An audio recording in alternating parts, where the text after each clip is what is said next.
Ready? One, two, three, start. This is the third meeting of the Central Advisory Board of Education since India attained her independence.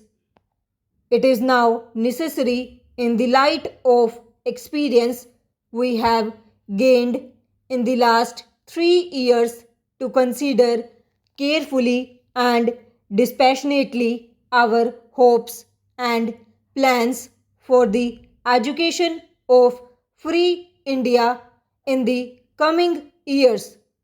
It was but natural that after the attainment of freedom we should have considered ambitious programs for the expansion of our national education.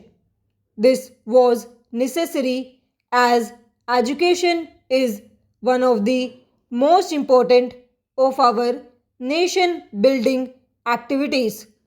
We had also to make special efforts to wipe out the deficiency in education created by over 100 years of foreign rule. It was in this spirit that the Ministry of Education prepared a program of work for the next 10 years. It was obvious that we had to build our educational structure from its very basis and improve it both qualitatively and quantitatively. The number of our literates was and is lamentably low. Even the literacy that is imported is not of the highest quality. In view of the demand for an all round expansion and improvement, it became necessary to fix an order of priorities so that our limited resources were not frittered away in attempting too many things simultaneously. You will remember that it was with this object in view that the Ministry of Education, with your general support, proposed that our immediate objectives should be four, namely 1. The provision of basic education on a universal, free, and compulsory basis for all our school going children. 2. The provision of adult education in order to wipe out the colossal illiteracy of our masses. 3. Improvement and expansion of technical education in order to solve the problem of manpower for industrial and technical development. And 4. The reorganization and improvement of university education from a national point of view. Para. The post war development plan laid down that it would take 40 years to implement a scheme of basic education and cost the nation a sum of rupees 8,000 crore at the rate of about rupees 200 crore a year. You will remember that after the attainment of independence, we all felt that the period was too long and exigencies of our national economy demanded a reduction in the cost. We realized that lack of finance was not the only obstacle in our way. Para, you considered these reports last year's and generally approved of the recommendations.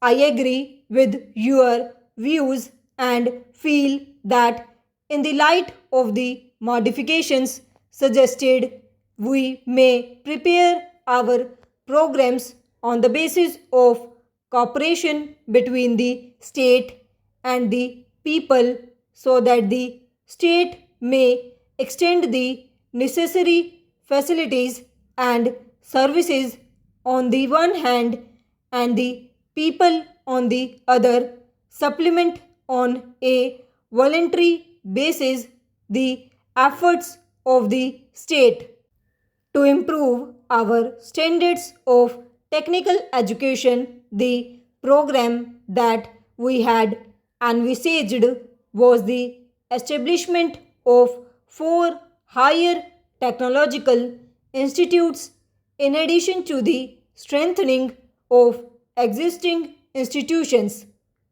Considerations of finance did not permit us to start with all the four, but we thought that at least a beginning should be made.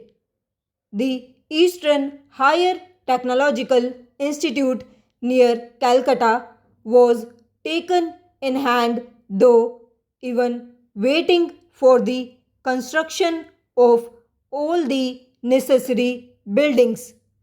The scheme is in progress, and I hope that the next academic year will see the first batch of teachers and students working in this institute.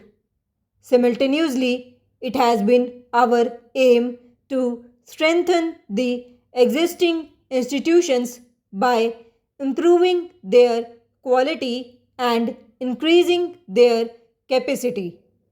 In the field of university education, the Indian University Education Commission, under the chairmanship of Professor Radhakrishnan, was asked to submit its report within 9 months. You will be glad to know that it has already done so. The report is before you, and one of the main functions of this meeting of the board will be to consider the recommendations of the commission. I have, even at the risk of some repetition, recapitulated these points so that we may be in a position to judge where we are. You will appreciate that so far as planning is concerned, the ministry is ready with its program in all the four fields mentioned by me. I would therefore like to draw your attention to the obstacle which stands in the way of their immediate implementation.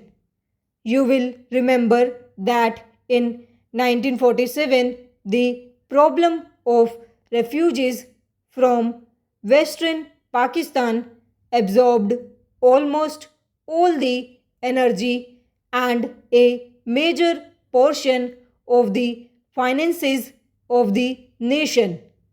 There was therefore no hope of adequate funds being available for educational expansion in the immediate future, but in spite of these difficulties, the budget for 1998 to 99 saw an increase in provision for education. During 1998 to 1999, our scheme for educational reconstruction reached a suitable stage for implementation. It was my hope that the 1999 to 2000 budget would enable us to make a beginning with the program for the same now.